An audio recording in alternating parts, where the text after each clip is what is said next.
Good morning, ladies and gentlemen. For the second day in a row, I'm actually breaking away from the norm and recording in the afternoon.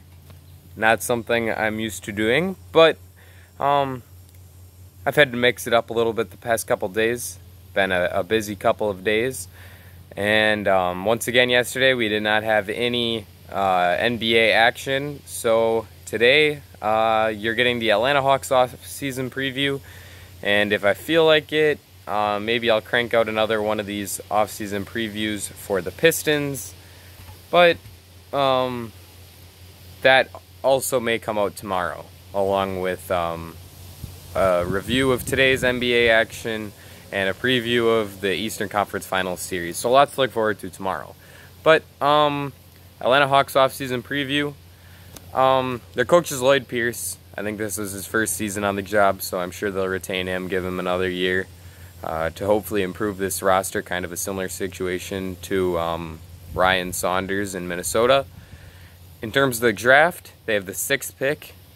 And with this 6th pick, I think they should definitely draft Denny Avdija. If he's still on the board. I think that Denny is one of the best players in this draft. And he's also a position of need for the Hawks on the wing. So if he's there, they definitely should draft him. If not, I think the best player on the board here will be Onyeka Okongwu. But I'm not sure that the Hawks will want to take him. It depends on whether they're going by best available or just for fit. In terms of fit, I think Tyrese Halliburton is perfect for this team. He can start and play alongside Trae Young at the 2 guard if that's what they want him to do. Otherwise, he can run backup minutes at the 1 and the 2. So I think that he'd be a perfect player for them to add alongside their young core. He can play alongside Trae Young, as I said, or else run the point on his own, and that's a big need for this team.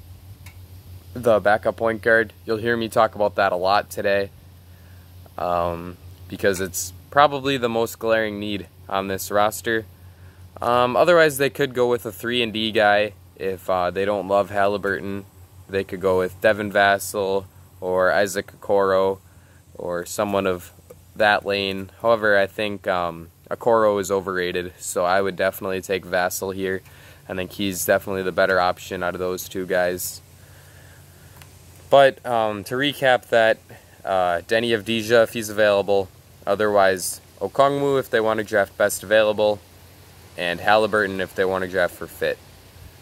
Otherwise, who else could potentially fall? I mean, there's not really anybody else that's coming to my mind who would clearly be a great pick for them, unless LaMelo or Anthony Edwards or someone of that vein were to fall. However, that's not expected to happen. They also have the 50th pick, which is an area where usually you take the guy you think has the best shot at becoming an NBA rotation player. In this case, I think this would be the perfect area to draft Paul Reed if he's still on the board. I think that Paul Reed has a lot of potential to be a good wing/big man in the league, and definitely a good prospect that's supposed to fall really deep into the draft. So if he's still there at 50, I think they should take him. Otherwise, they could try to address that backup point guard weakness, but this is kind of a weird spot for that because at this point, I think most of the good point guards in the draft will be gone. And this is a very strong point guard draft, but will Peyton Pritchard or Devon Dotson drop this far? Maybe Cassius Winston? I don't think so. I think those guys are going in the top 40, maybe top 45, but I don't think they're going to fall to 50. Maybe they could trade up a little bit to draft one of those guys if they really like them. Otherwise, if they think Jared Butler can be a quality backup point guard in the NBA, this could be a falling spot for him. Maybe they want to take a shot on a Marcus Howard or a Miles Powell. But really, I mean, it's the 50th overall. If you see a guy you think should be or could be a rotational player in the NBA regardless of position, you got to take him. So that's why I think Paul Reed, if he's on the board, will be a great selection for the Hawks here. They could make a trade also with that 6th pick. They could trade up. Obviously, they could trade up to one or two, I think most likely two. John Collins for the 2nd overall pick could be something interesting, which wouldn't even be trading up because they would hang on to 6, and they would have 2 and 6, which would be a great opportunity for them to add to their young core. Then at 6, they would have an opening at the power forward spot. They could take Obi Toppin. And at 2, they could take Anthony Edwards or LaMelo Ball. So that could definitely be interesting. Maybe Minnesota wants to do that and snag John Collins to slot alongside Karl Anthony Towns as their for the future.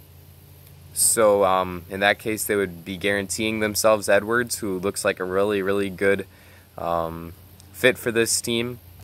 So yeah, trade up is definitely possible, or just trading John Collins for one of those high picks. Could they trade up to 3 with Charlotte? I haven't heard much about Charlotte trading down, but it's certainly possible if they just if they are very high on a guy like Onyeka Okongwu. They could trade down and get 2 assets and then draft Okongwu at 6 or somewhere in that area. So that's definitely possible. If they really like Denny, they could trade up to Chicago at 4. Maybe something like the 6th pick and would the 6th pick and Kevin Huerter get it done? Maybe. So maybe that's a trade they do to get Denny. Maybe the 6th pick and DeAndre Hunter. I'm not super sure. Otherwise, they could trade for a star. Maybe they really like Brad Beal and they give up like the 6th pick. And I don't know. I feel like that would take a lot. So maybe the 6th pick, Huerter, Hunter, and Cam Reddish for Bradley Beal. What other star could they trade for?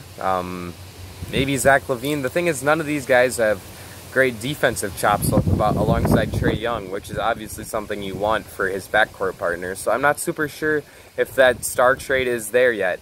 One trade I would really like for them to do would be a Victor Oladipo or Drew Holiday trade. That could definitely, those 2 guys would definitely be good fits alongside Trae Young as good defenders and also guys who can get you buckets. But I'm not really sure if those 2 guys, if their teams would be interested in making a trade at this current juncture once again. So, but theoretically, maybe 6 and Huerter and one of the, they have a future pick of a different team, I believe. So maybe that would get it done for Victor Oladipo.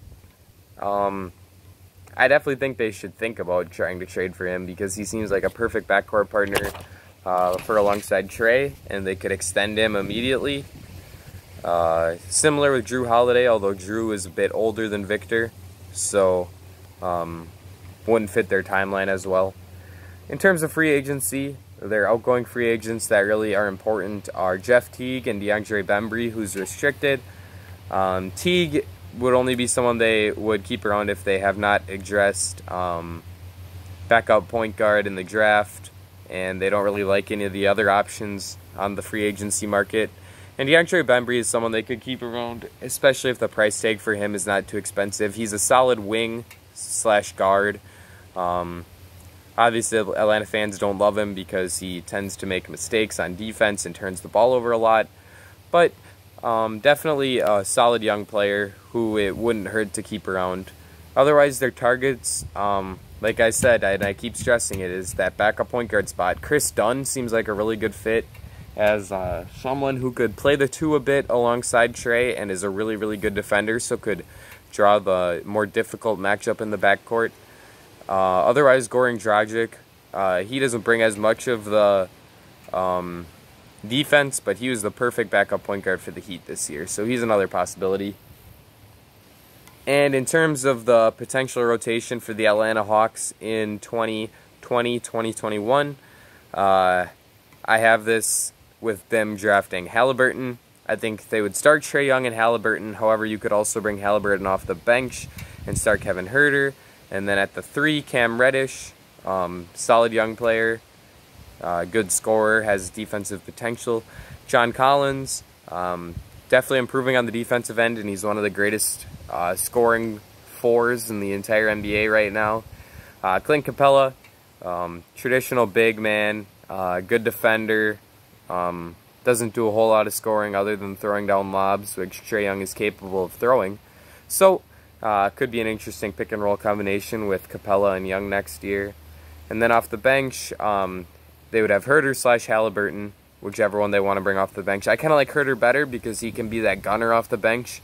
Maybe their rotation would look something like Young and Halliburton start. Herter enters the game for Halliburton with 7 minutes left in the first. And then Halliburton enters for Young with 2 minutes left in the first. And then those Halliburton and Herter play together for a while with Halliburton running the point. That could be something interesting. So having one of Young or Halliburton on the court at all times, or I guess two of the three really on the court at all times, something like the OKC backcourt did with SGA, CP3, and Schroeder this past season. It could be a similar backcourt to that in terms of the rotation. DeAndre Hunter off the bench. I'm not sure if they would start him or Reddish, but from what I saw this season, Reddish definitely looks like the better player and better prospect, so I'd rather him be getting the starter minutes. And then Dwayne Dedmon, solid, stretchy guy who can block shots as your backup center. Definitely got a bit overpaid this past offseason by Sacramento, which is why they had to throw in second-round picks in order to trade him to the Hawks. And then DeAndre Bembry as another wing guy off the bench. Some key questions for this team. Do they want to make that star acquisition?